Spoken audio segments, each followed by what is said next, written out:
What's going on, everyone? Welcome back to the show. So we're going to take a look and a listen to White House Senior Advisor, Mr. Richmond. He's going to be talking about this infrastructure bill.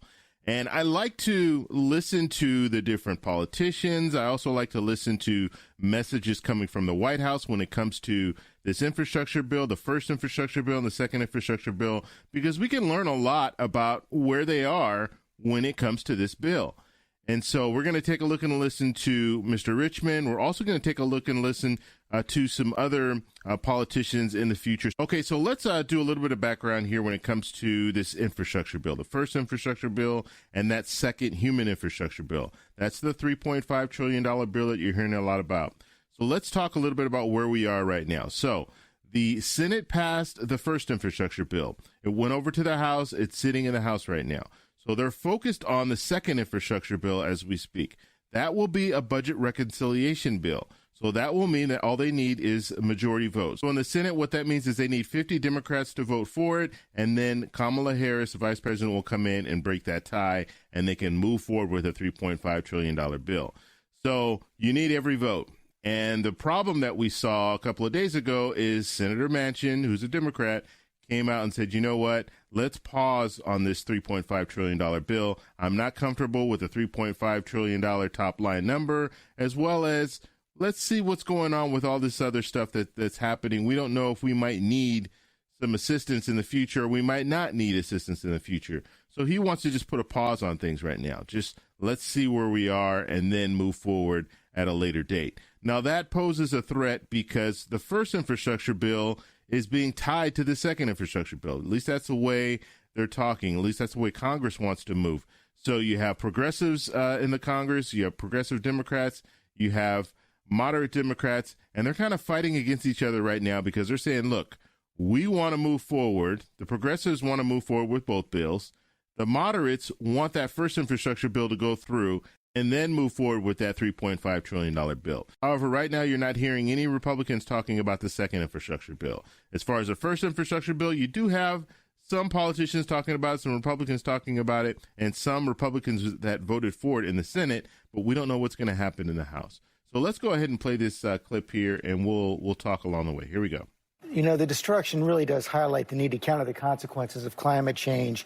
And they are countered with the infrastructure projects in the bipartisan bill passed by the Senate, the broader proposals of the Democrats' $3.5 trillion bill. But this week, Senator Joe Manchin argued to put a hold on the Democrats' bill, and it can't pass without his support.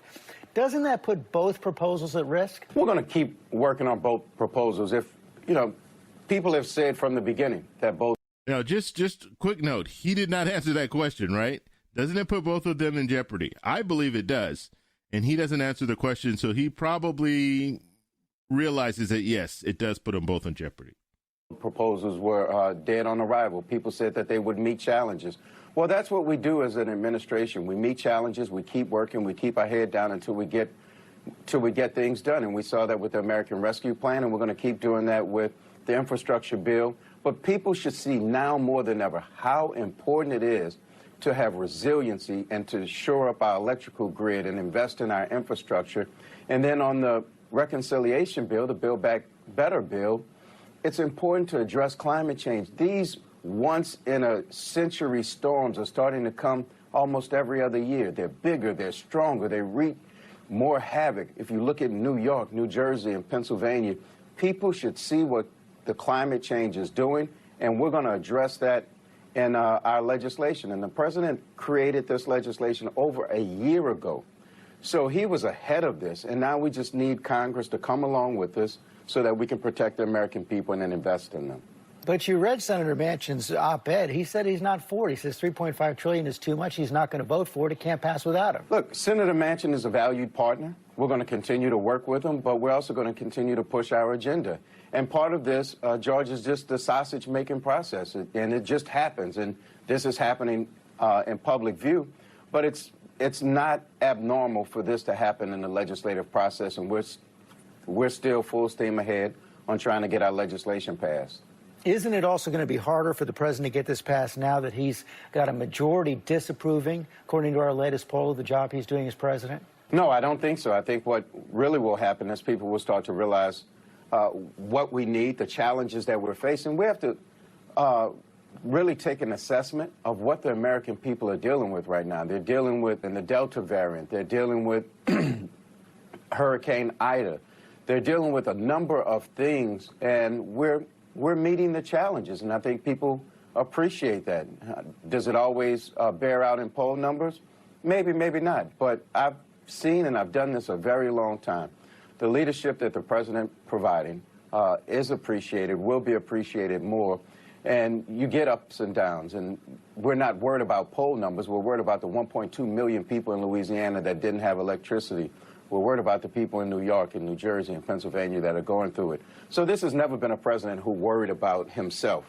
He really worries about the country. So we're not worried about poll numbers, and the president will do the hard work to garner the support of his party, and that's regardless of anything else.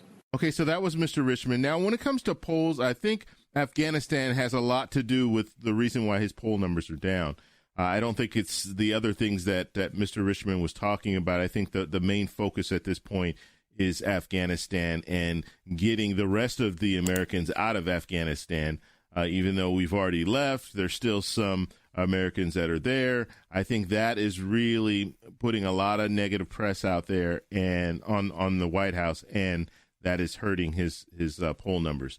Now, one thing I want to focus on when it comes to Senator Manchin, I think you need to call his bluff. He's talking about pausing. I think we're in a situation where you need to call his bluff. Just move forward, get it to that point where they're ready to vote. And if he doesn't want to come along, he's gonna face a lot of backlash. And so I think that's what you need to do when it comes to Senator Manchin. He's always going to be out there saying different things. However, if you do get this $3.5 trillion bill ready to be voted on, he's probably going to come along ultimately. I think with the climate that we're in right now, when you're talking about the storms, when you're talking about the Delta variant, when you're talking about a variety of different things that are affecting us right now, I think if you get that vote ready, Senator Manchin is going to have to go along. Because remember, he's representing West Virginia. And if West Virginia is hurting, they're going to be coming to him saying, look, what's going on? We want this. We need this. And so I think you need to call his bluff. He's talking about pausing. You call his bluff, and he's going to go ahead and move forward.